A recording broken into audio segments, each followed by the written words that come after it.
સુરતના ઉકાઈ નહેર મરામત માટે નહીં રખાય બંધ. સિંચાઈ સમિતિની બેઠકમાં નહેર બંધ ન રાખવાનો લેવાયો નિર્ણય. અગાઉ 90 દિવસ નહેર મરામત માટે બંધ રાખવાની જાહેરાત કરવામાં આવી હતી. ખેડૂત આગેવાને સિંચાઈ સમિતિના નિર્ણયને આવકાર્યો. અતિવૃષ્ટિથી પાકને નુકસાન થતા ખેડૂતોએ નહેર બંધ કરવાનો વિરોધ કર્યો હતો.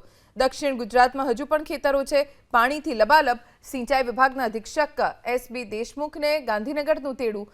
7 નવેમ્બરના સિંચાઈ સલાહકાર સમિતિની મીટિંગમાં સત્તાવાર જાહેરાત થઈ હતી. સલાહકાર સમિતિની બેઠકમાં શિયાળામાં નહેર બંધ રાખવા માટે પણ ચર્ચા થશે.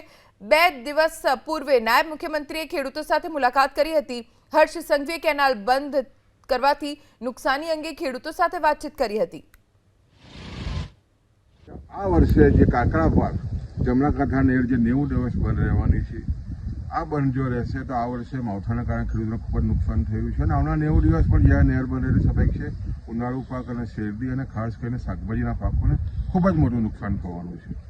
એના અનુસંધાનમાં સરકાર છે લાગણી ખાસ કરીને ખેડૂતોની સમજી છે અને આગામી 7મી તારીખે પિયત સલાહકાર સમિતિની મિટિંગ બોલાવવાનું નક્કી થયું છે. ચોક્કસ ખેડૂતોને આશા છે કે આવનારી 7મી તારીખે જે 90 દિવસ નહેર બંધ રહેવાની છે એના માટે યોગ્ય નિર્ણય થશે.